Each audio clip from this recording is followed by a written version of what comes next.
총리실장님, 이번에 우리 정부뿐만 아니라 관련 기관들이 다 노력해서 GCF 사무국을 유치한 데 대해서는 이치하의 말씀을 드립니다. 네, 감사합니다. 여러 가지 우리가 이제 선결적인 노력이 있었지만 그 중에 제가 조금 관여를 해서 관심 있는 게 우리가 탄소 배출권 거래제 법안도 통과시키고 후속 이제 조치를 정부가 지금 마련 중에 있는 걸로 알고 있는데 이거 잘 진행되고 있습니까? 예. 무엇보다 이번에 GCF를 우리가 유치하는 데는 여러 관계기관의 노력도 있었습니다만은 녹색 성장을 위한 이런 제도적인 틀을 마련했다는 것이 국제적으로 인정됐다는 점, 이것이 많이 기여했다고 생각하고, 배출권 거래법은 예정대로 지금 11월 중순까지 시행령을 제정 작업에 있습니다. 그래, 우리가 참 녹색 성장이라는 화두를 잡고 굉장히 무슨 이 뚜렷한 성과 때문에 목말라 했는데, 어쨌든 이 정부 임기 내에 이런 가시적인 성과를 낸 데 대해서는 다시 한번 관련자들에게 치하의 말씀을 드리고 전반적인 준비가 차질이 없도록 다시 한번 당부를 드립니다. 네, 김 의원님도 이 법안 소위원장을 하셔서 이 법안을 탄생하는데 정말 중요한 역할을 해주신 점을 감사드립니다. 예. 아마 이건 우리 정부 여당의 노력도 있었지만 그 당시 제가 감사하게 생각하는 것은 야당 의원님들도 전적으로 뜻을 같이 해가지고 우리가 힘을 합친 결과고 그런 것들이 이제 합쳐져서 오늘 이런 결과가 난 걸 겁니다. 이 NLL하고 관계해가지고 하나 물어보겠습니다. 대통령이 그 당시 정상회담 당시에 이걸 포기하는 이 발언을 했니?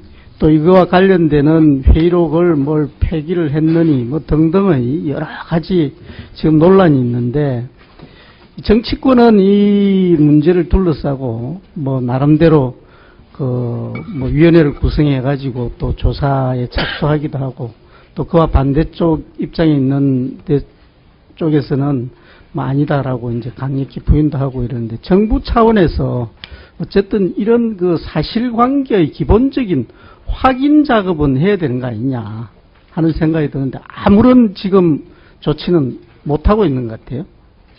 어떻습니까, 실장님? 예, 글쎄 이 문제에 관해서는 총리실에서 특별히 나서서 지금 확인 작업을 하거나 이러지는 않고 있습니다.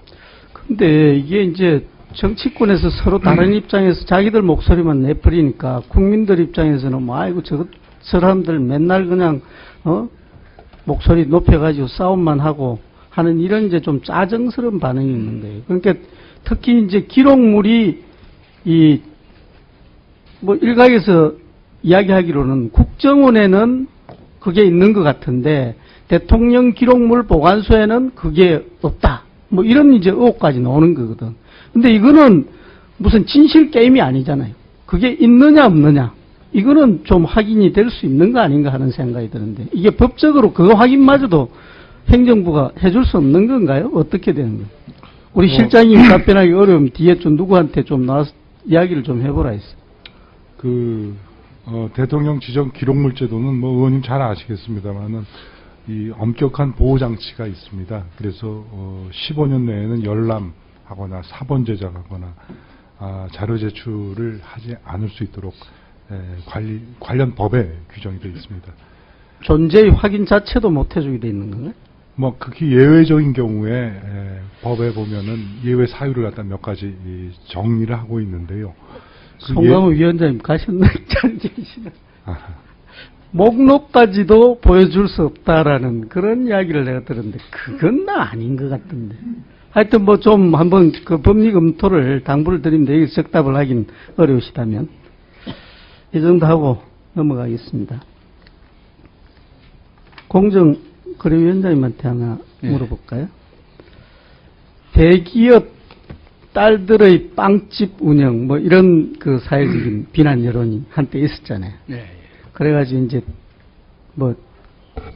여러 우리 이제 공정위 노력도 있었고 관심들을 가지니까 이제 다 뒤로 물러서고 이러는데 최근에 이제 저희들이 모은 자료를 보면 소위 말하는 대형 기업들이 커피 업계에 이제 커피점 업계에 그런 형태로 이제 진출하고 있다는 거예요.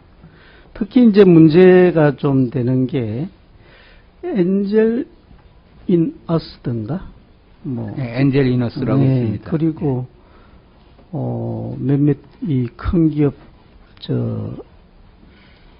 체인점에서 기존에 있던 이제 조금 그보다는 조금 영세한 그런 체인점에 가가지고 우리가 뭐 이게 인테리어를 해주겠다. 혹은 이제 금전적으로 지원을 좀 해줄 테니까 우리 이제 브랜드를 쓰라. 뭐 이런 식으로 해가지고 소위 말하는 그 업계에서는 그걸 덮치기라 그러던데. 그래가지고 이제 이 간판을 내리고 이제 그 간판을 달고 이런 사례들이 상당히 많대요. 제가 이제 대표적인 한 3개만 예를 들면 할리스 커피 서울에 어떤 점포가 있는데 엔젤리너스에서 1억 상당의 인테리어 비용하고 기기 장비를 지원할 테니까 해라.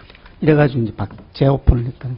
카페변에 부산에 있는 건 보면은 가맹점을 오픈해서 운영 중인 매장에 시설 전환비 지원해 줄 테니까 우리 브랜드를 하라. 해가지고 이제 이것도 전환이 됐다는. 그 다음에 이 할리스 서울점에는 투썸 플레이스라는 CJ 계열이라는데 여기서 한 1억 2천에서 5천 정도 인테리어 우리 지원할 테니까 브랜드 전환해라. 뭐 이런 사례들이 이제 있었다는 거예요. 이 말고도 상당히 많은 사례가 있는데 우리가 뭐 늘상 하는 이야기지만 이 금도라는 게 있잖아요. 세상살이. 그래서 이제 이 상도가 있는 것인데 그걸 좀 넘어서는 이건 좀 것 같다. 그래서 불공정 여부에 대해서 한번 저번에 이제 가맹사하고 가맹업주 간의 관계는 조사를 하셨다던 말이죠. 그래서 이거는 그거하고는 좀 다른 차원이니까 한번 좀 조사를 해서 필요한 좀 조치를 할 필요가 있지 않나 싶은데. 예, 그러지 않아도 이제 커피 전문점이 최근 5년 사이에 한 10배가 늘어났습니다. 한 13,000개가 지금 시내에 깔려 있는데 이 분야의 모범거래 기준을 만들어서 지금 그런 문제를 포함한 좀 건전한 그런 문화가 좀 조성되겠다 해서 다음 달까지를 예정으로 지금 모범거래 기준을 이 커피 분야에서 만들고 있는데요. 요것도 요참에 한번 좀 들여다봐서 기준에다 보완할 건 보완하고. 좀 그리 해주시죠. 왜 그러냐면 이게 또 유행이래요.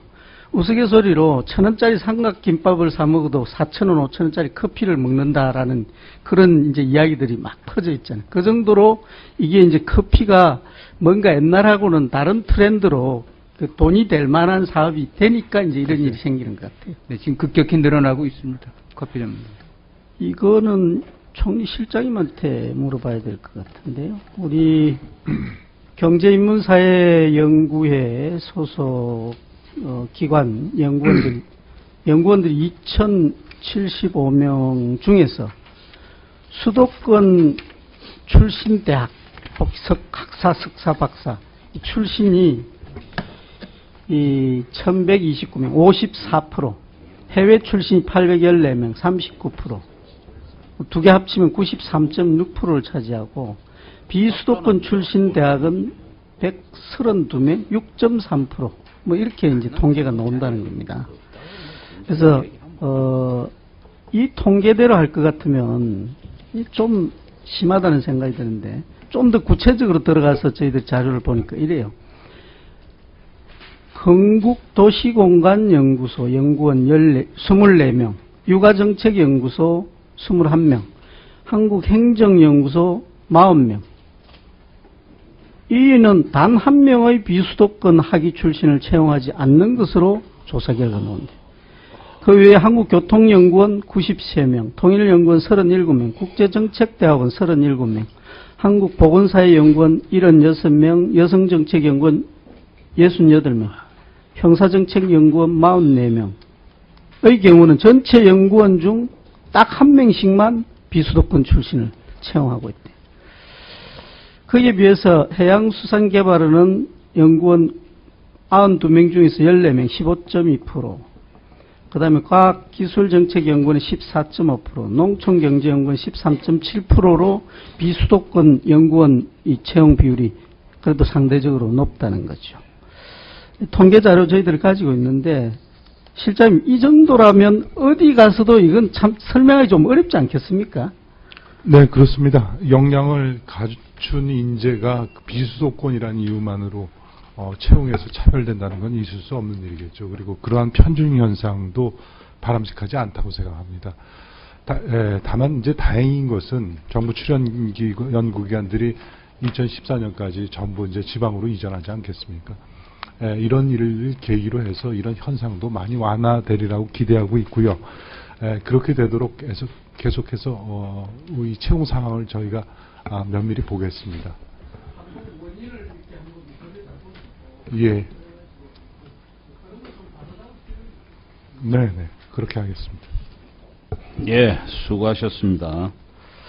다음은 성완종 의원님 질의해 주시기 바랍니다.